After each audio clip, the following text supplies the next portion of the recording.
ஏவால எப்படி ஒரு எலும்புங்க உபதேசம் இருக்கு. என்ன உபதேசம்? உன் சரீரத்தை பரிசுத்தமா வச்சுக்கோ, இதான் உபதேசம். அப்ப உன் சரீரத்தை பாருங்க, அந்த கனியை புசிக்காத. அப்ப புசிப்பு எதுக்குரியது? சரீரத்துக்குரியது.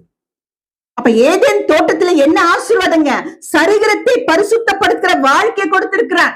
நீ புசித்தாய், சாகவே சாவாய். ஹல்லேலூயா. மகிமை இழந்துருவாய். அப்போ வேதத்துல என்ன? வலுசர்பத்தினால் வஞ்சிக்கிறாவே முதலாவது சரீரத்தை வஞ்சிப்பான், பிறகு உள்ள இருக்கிற ஆத்மாவை பாதாளத்துக்குரியதாய் மாற்றுவான், ஆவியை கட்டி போட்டுருவான்.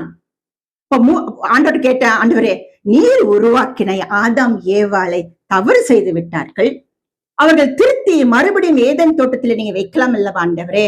அவங்க எங்க போவாங்க ஆண்டவரே? சில நேரம் ஜெபம் பண்ணுவேன், ஆண்டவர்கிட்ட பேசும் பொழுது துரத்தி விட்டார், ஏதனை விட்டு துரத்தி விட்டார். ஏன் ஆண்டவரை துரத்து விட்டீங்க அப்படின்னு கேட்டா, ஆண்டவர் சொல்கிறான், ஆதாம் ஏவாளுக்குள் இருக்கிறது வலு சிறுபத்தின் கிரியை ஆவியோடு கலந்து விட்டது, ஆத்மாவோடு அது இசைந்து விட்டது. துரத்துனது ஆதாம் ஏவாள் இல்ல மகளே, அந்த வலு சிறுபத்து ஆவி சேர்ந்து துரத்துன. ஆமென், ஹல்லேலூயா. அதிகாரம் இனி வரக்கூடாது ஏதேன் தோட்டத்துக்குள்ள என்று சொன்னான். வலு சிறுபத்தின் ஆவி, போ, நீ கெடுத்த பிள்ளைகளை போ என்று சொல்லிவிட்டார். துரத்தி விட்டாரு. பாத்தீங்களா ஏதேன் தோட்டத்தை விட்டு? ஏன் துரத்தி விட்டாருங்க? அங்க ஒரு ஜீவ விருட்சகத்தின் கனி இருக்கு, அதை புசித்தால் என்றென்றுக்கு நித்திய நித்தியமா வாழ்ந்து கொண்டிருக்கலாம். அப்ப சாத்தான தந்திரம் என்ன தெரியுங்களா? ஆதாம் ஏவாள் மூலமாக, நல்லா புரிந்து கொள் மக்களே, சாத்தானுக்கு மரணம் உண்டு. ஆமென். அவனுக்கு பாதாளம் நியமிக்கப்பட்டிருக்கிறது. அப்ப இவங்க மூலமா சரீரத்தை கெடுத்து, அன்பான தேவன் சொன்னமே, உன் சரீரத்தை நீ பாதுகாத்துக்கொள், உன் மூலமாய் சாத்தான் வந்து கெடுத்து விடுவான் வாழ்க்கை. இந்த சரீரம் கர்த்தருக்குரியது என்று சொல். ஹல்லேலூயா.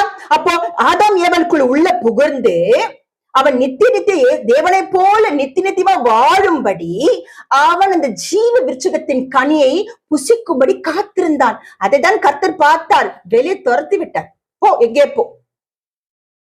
ஆனா துரத்துற தேவன், அன்பான தேவன் என்ன பண்ண தெரியுங்களா?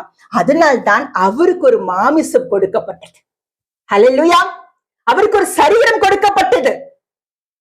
துரத்தி விட்ட ஜனங்களோட பேச வேண்டும் என்றால், ஆதாம் ஏவாள் மாமிசமா இருக்கிறார்களே, என் பிள்ளைகள் மாமிசம் ரத்தமா இருக்கிறார்களே, நான் எப்படி அவர்களோட பேச வேண்டும் என்று சொல்லி தேவன் மாமிசத்துல வெளிப்பட்டார். அப்போ இந்த மாமிசம் எவ்வளவு முக்கியம் பாருங்க. அப்ப ஏதேன் தோட்டத்தின் மகிமை என்ன? மகிமையான வஸ்திரம், சரீரமே ஒரு வஸ்திரங்க. உள்ளம் புறமும் மகிமை மகிமை மகிமை. அந்த கனியை புசித்த உடனே, அப்ப சாப்பிடுகிற சாப்பாடுகள், இந்த வாயில போகிற வார்த்தைகள், வெளியே வருகிற வார்த்தைகள், நாம் என்ன அனுபவிக்கிறோம்? ஹல்லேலூயா. எந்த மாதிரி உடைகளை அடைந்து கொள்ள வேண்டும்?